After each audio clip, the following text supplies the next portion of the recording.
नमस्कार, आपण पाहत आहात लोकहित लाईव्ह न्यूज चॅनल, आवाज सर्वसामान्य जनतेचा। उमरखेड येथे संविधान बचाओ महाराष्ट्र बचाओ जाहीर व्याख्यानाचा कार्यक्रम संपन्न। उमरखेड येथील राजस्थान भवन येथे 21 ऑगस्ट 2024 रोजी जाहीर व्याख्यानाचा कार्यक्रम संपन्न झाला।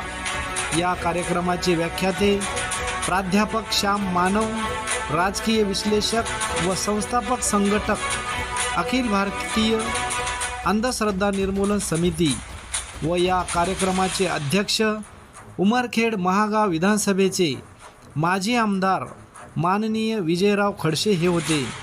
तर प्रमुख पाहुणे म्हणून माननीय दशरथ मडावी प्रसिद्ध विचारवंत हे होते।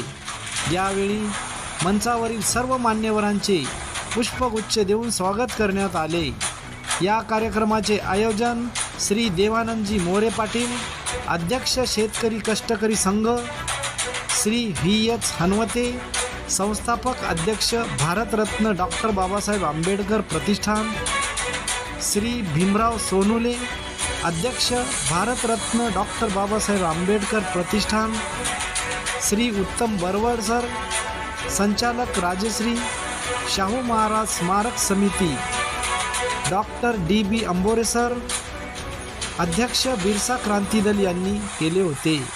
यावेळी प्राध्यापक श्याम मानव, माजी आमदार विजयराव खडसे, माननीय दशरथ मडावी यांनी अतिशय मोलाचे मार्गदर्शन केले होते।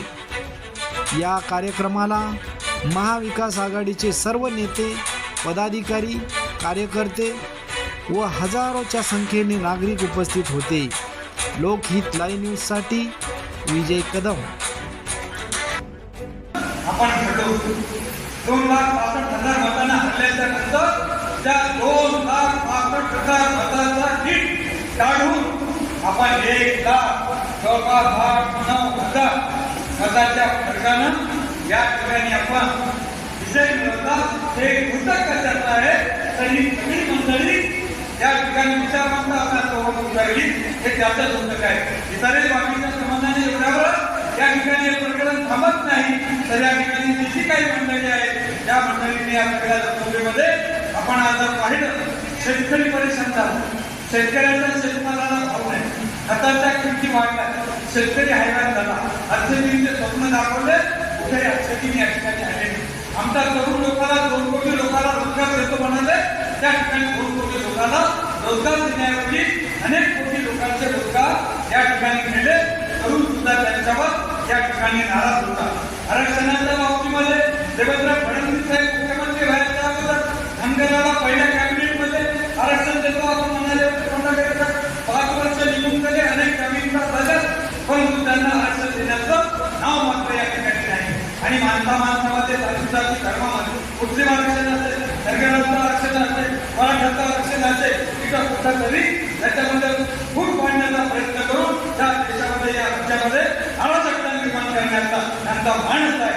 आणि म्हणून या राज्यातील या देशातील जनतेला सजग करण्याच्या दृष्टिकोनातून, लोकांना हे करण्याच्या दृष्टिकोनातून की विचारवंत मंडळी आपलं घरदार बाजूला सारून या ठिकाणी लोकांमध्ये जाणीव आणि जागृती करण्याच्या दृष्टिकोनातून या ठिकाणी कामाला लागलेली आहे। या सगळ्या बाबीमध्ये या लोकसभेमध्ये आपला राज्याचा विकास जो चांगला आला, त्यामध्ये इथला शेतकरी, इथला सुशिक्षित बेकार रोजगार, त्याच्यानंतर धनंजय पॅटर्न सुद्धा अत्यंत महत्वाचं आहे, हे नाकारता येणार नाही। आणि त्याच्यासोबत आमच्या मुस्लिम बांधवांनी सुद्धा घरामधून या ठिकाणी मोठ्या प्रमाणामध्ये विभाग होतो। आणि या सगळ्या बाबीचा परिपक्व काय झाला तर या ठिकाणी महाराष्ट्रामध्ये एक आम्हा सगळ्यांना महाविकास आघाडीच्या लोकांना एक आशेचा किरण दिसतो आहे।